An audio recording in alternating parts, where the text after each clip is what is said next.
جب ماہ سیام آتا تو حضور اس طرح اس کے لیے تیاری کرتے، شد المیزر کے لفظ ہیں، کمر بستہ ہو جاتے، خود بھی جاگتے، اپنے اہل خانہ کو بھی بیدار کرتے۔ یہ مہینہ اتنا بابرکت ہے، فرمایا گیا کہ اگر لوگوں کو پتہ چل جائے کہ ماہ سیام ہے کیا تو وہ آرزو کرے کہ پورا سال ہی ماہ سیام ہو۔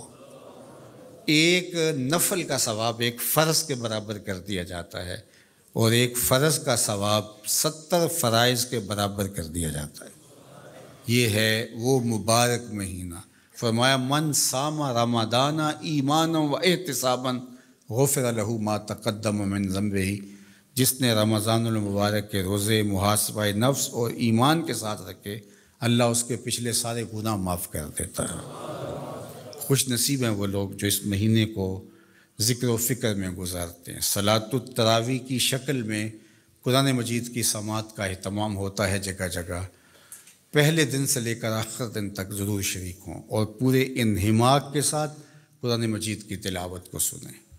کچھ جگہ تو ایسا قرآن پڑھا جاتا ہے والقرآن یلعنہ، فرمایا کچھ لوگ قرآن پڑھتے ہیں، قرآن ان پہ لعنت کرتا ہے، تلفظ تک واضح نہیں ہوتا، 15 منٹ زیادہ لگتے ہیں یا 20 منٹ زیادہ لگتے ہیں۔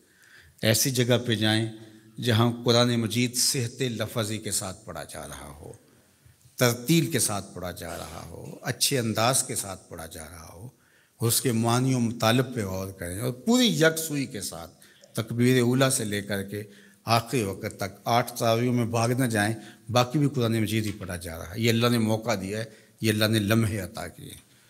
اور فرمایا من قام رمضان ایمانا و احتسابا غفر لہ ما تقدم من ذنبہ، جس نے رمضان المبارک کی راتوں کو قیام کیا ایمان اور محاسبہ نفس کے ساتھ، اللہ اس کے بھی پچھلے سارے گناہ معاف فرما دیتا ہے۔ یہ اس کی رحمتوں کی لوٹ سے لگتی ہے۔ الحمدللہ ادارۃ المصطفیٰ کے اندر ہر سال کی طرح سال بھی ماہ سیام کی مبارک نورانی راتیں قرآن کے نور سے منور رہیں گی اور جگمگاتی رہیں گی۔ یہاں الحمدللہ سحرخیزیاں بھی ہوں گی اور شبینہ بھی ہوگا، صلاۃ التراویح بھی ہوگی، افطار اور سحر کی مبارک گھڑیوں کے اندر آنے والے احباب کے لیے سحری اور افطاری کی ضیافت کا اہتمام بھی ہوگا۔ تو یہاں بڑے ہی سلیقے کے ساتھ حرم کے لہجوں میں قرآن مجید کی تلاوت صلاۃ التراویح میں ہوتی ہے، تو آپ تشریف لائیں اور یہاں ویسے ذکر فکر کرنے کے لیے رات گزاریں۔ شبینہ کا اہتمام آخری عشرے میں ہوگا تو وہاں آئیں۔ اعتکاف کی شکل ہوتی ہے تو پورے پاکستان سے ہزاروں لوگ آتے ہیں، آپ بھی شامل ہو سکتے ہیں۔ اللہ تعالیٰ جل شانہ اس مرکز کو رمضان المبارک کی رونقوں سے مزید مالا مال فرمائے۔ آپ جہاں جہاں رہیں خیر سے رہیں، اپنے گھر کی صفائی کریں، اپنی مساجد کی صفائی کریں۔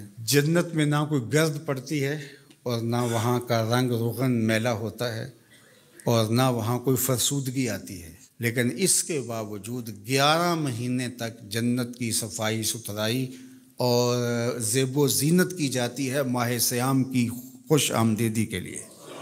ماہ سیام کے لیے جنت کو سجایا سنوارا جاتا ہے۔ تو اس لیے آپ بھی اپنے گھروں کو، اگرچہ آپ کے صاف ستھرے گھر ہوں، اپنے گھروں کو اسپیشل 1-2 دن لگا کے تفصیلی صفائی کروائیں، اور بچوں کو یہ شعور دیں کہ یہ اس لیے صفائی ہو رہی ہے کہ اللہ کا مہمان آ رہا ہے۔